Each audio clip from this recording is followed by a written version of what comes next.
दोस्तों, आज की इस वीडियो में हम बात करेंगे इतिहास के 5 ऐसे ताकतवर राजाओं के बारे में कि जिन राजाओं ने इस्लाम धर्म से प्रभावित होकर इस्लाम धर्म को अपना लिया था।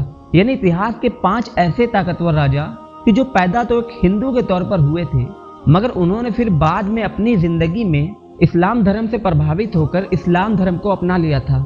न सिर्फ खुद इस्लाम धर्म अपनाया था, बल्कि भारत के अलग अलग इलाकों में इस्लाम धर्म के प्रचार में भी एक अहम किरदार अदा किया था। हिंदू से मुस्लिम बनने वाले भारत के इतिहास के इन 5 ताकतवर राजाओं के लिस्ट में पहले नंबर पर नाम आता है राजा चेरमन पेरुमल का। याद रहे कि ये वही राजा चेरमन पेरुमल थे जिन्होंने भारत देश की पहली मस्जिद भी बनवाई थी, जिनके द्वारा बनवाई गई भारत की पहली मस्जिद आज भी केरला में मौजूद है, जिसको चेरमन जामा मस्जिद के नाम से जाना जाता है। आपको जानकर शायद हैरानी होगी कि केरला में मौजूद भारत की पहली मस्जिद आखिरी पैगंबर यानी हजरत मोहम्मद सल्लल्लाहु अलैहि वसल्लम की ज़ाहिरी जिंदगी में ही बन गई थी। यही वजह है कि राजा चेरमन पेरुमल की गिनती भारत के इतिहास के उन चुनिंदा हुक्मरानों में की जाती है कि जो पैगंबर हजरत मोहम्मद सल्लल्लाहु अलैहि वसल्लम से मुलाकात करने में कामयाब हो गए थे। क्योंकि इतिहासकारों के मुताबिक राजा चेरमन पेरुमल ने न सिर्फ अरब में जाकर पैगंबर हजरत मोहम्मद सल्लल्लाहु अलैहि वसल्लम से मुलाकात की थी, बल्कि मुलाकात के बाद ही इस्लाम धर्म को अपनाया था।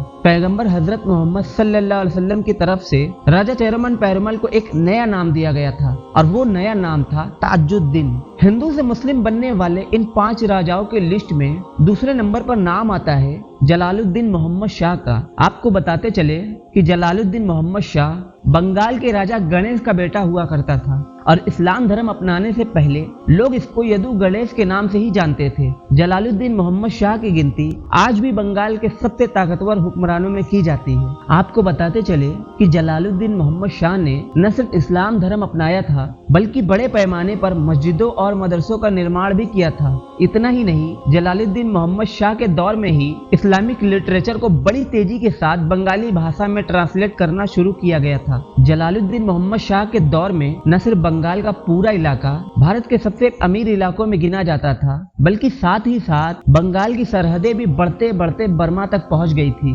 दुनिया के अलग अलग इलाकों में रहने वाले लोग इसकी रियासत में घूमने के लिए आया करते थे। दोस्तों, जलालुद्दीन मोहम्मद शाह ने बंगाल के सिक्कों पर कलमा भी लिखवाया था। हिंदू से मुस्लिम बनने वाले इन 5 राजाओं के लिस्ट में तीसरे नंबर पर नाम आता है मुर्शिद कुली खान का। आपको बताते चले कि मुर्शिद कुली खान का असली नाम सूर्य नारायण मिश्रा हुआ करता था। इनकी पैदाइश 1660 में दक्कन में हुई थी, मगर इतिहास में इनको बंगाल के पहले नवाब के तौर पर याद किया जाता है। इन्होंने बंगाल के इलाके पर लगातार 10 साल तक राज किया था। इतना ही नहीं, इनको मुगल सल्तनत का भी हद से ज्यादा करीबी माना जाता था।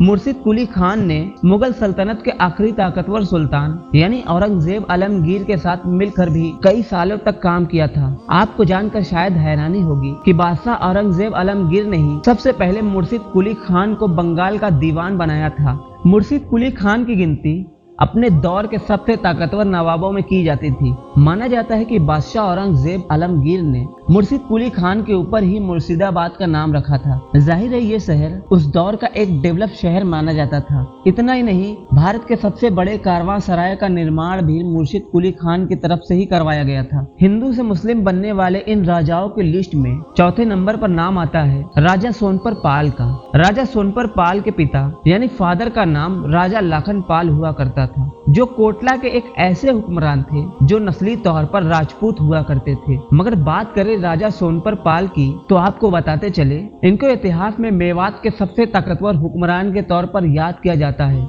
माना जाता है कि सन 1355 ईस्वी में राजा सोनपर पाल ने इस्लाम धर्म की सबसे पवित्र किताब यानी कि कुरान से प्रभावित होकर इस्लाम धर्म को अपना लिया था और फिर उसके बाद अपना नया नाम नाहर खान रखा था और इसी नाम से ही मेवात पर राज किया था। इतना ही नहीं, अगर इतिहासकारों की माने तो राजा सोनपर पाल ने इस्लाम के प्रचार में भी एक अहम किरदार अदा किया था। फिरोज शाह के साथ मिलकर राजा सोनपर पाल ने अपने दौर में भारत के कई अलग अलग इलाकों में बहुत सारी मस्जिदों और मदरसों का निर्माण करवाया था और इस तरह से राजा सोनपर पाल यानी नाहर खान ने भारत में इस्लाम को फैलाने में एक अहम किरदार अदा किया था। हिंदू से मुस्लिम बनने वाले इन राजाओं के लिस्ट में 5वें नंबर पर नाम आता है नसीरुद्दीन खुसरो शाह का, जिसको खुसरो खान के नाम से भी जाना जाता है। खुसरो शाह की पैदाइश सन 1277 में गुजरात में हुई थी। माना जाता है कि खुसरो शाह ने इस्लाम धर्म अपनाते ही पूरे दिल्ली सल्तनत की तस्वीर को बदल कर रख दिया था। उसने सबसे पहले तो अलाउद्दीन खिलजी सल्तनत से मुकाबला किया और उसके बाद वो खुद दिल्ली की सल्तनत की गद्दी पर बैठ गया। इतिहासकारों की माने तो खुसरो शाह दिल्ली की गद्दी पर बैठने वाला वो पहला सुल्तान था